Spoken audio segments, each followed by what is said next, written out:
Nag-check kami sa kwarto, then nag-iwan na kami ng gwardiya. Ilang sir? All in all, sir, ilan po yung mga... Colonel, may katanungan po si Susan. Sir, harap na sa camera, sir. Sir, harap lang po. Dito naman sa gilid, sir. Sir, sa camera, sir.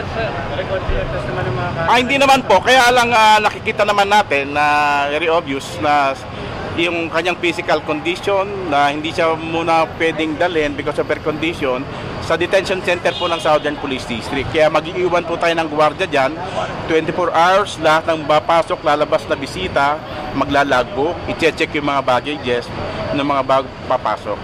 Kasi under the custody na po siya ng Southern Police District.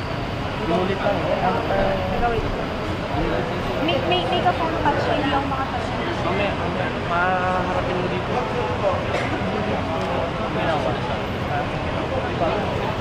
Usually yan naman ginagawa po ng kapulisan, lalo yung mga nahuli naming suspect na tinamaan ng bala, hindi kayang tumayo, iiwan muna yan, magpapagaling po sa ospital. Pag magaling na, tsaka namin po dadalhin sa aming detention center. Kasi as the former president, bigyan naman natin siya ng konti ng courtesy, nakapagpahinga. Although may mga kaso siya. Sino po Ilang gwardiya daw, sir? Ilang gwardiya? Gwardiya, meron po kaming 2 gwardiya sa taas.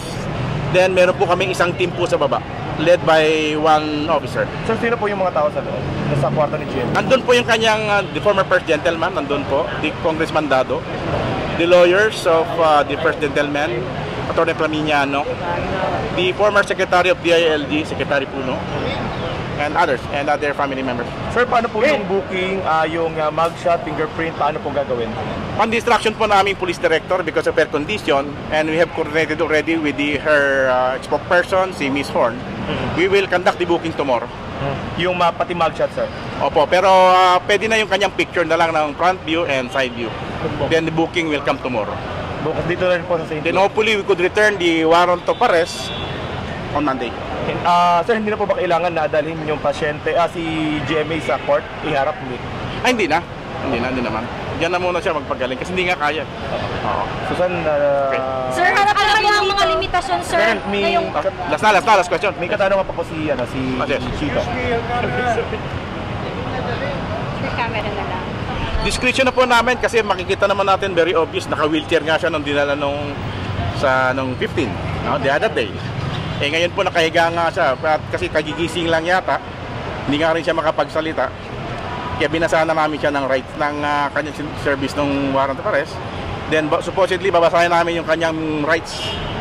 Kaya lang ni Colonel Coronel of CIDG, ni-request na ng abogado niya na i-waive na. Sir, naka-dextrose ba siya? Hindi ko napansin. Parang meron pang siya naka-dextrose. 1 p.m. Kasi sabi nga niya kung pwede ngayon na, itiniming din ng mga abogado na pwede na. Kasi para hindi naman siya masyadong ma-stress. Although may kaso naman siya sa atin, no, may kaso siya, bigyan naman natin konting respect para wala ring masabi yung pamilya niya, the lawyers, yung mga supporters niya na we're abusing her rights. Nire-respect natin yung rights niya. So, as the former president, although may kaso siya, Relax daw po si GMA. medyo nakangiti ng konti, hindi lang siya makapagsalita.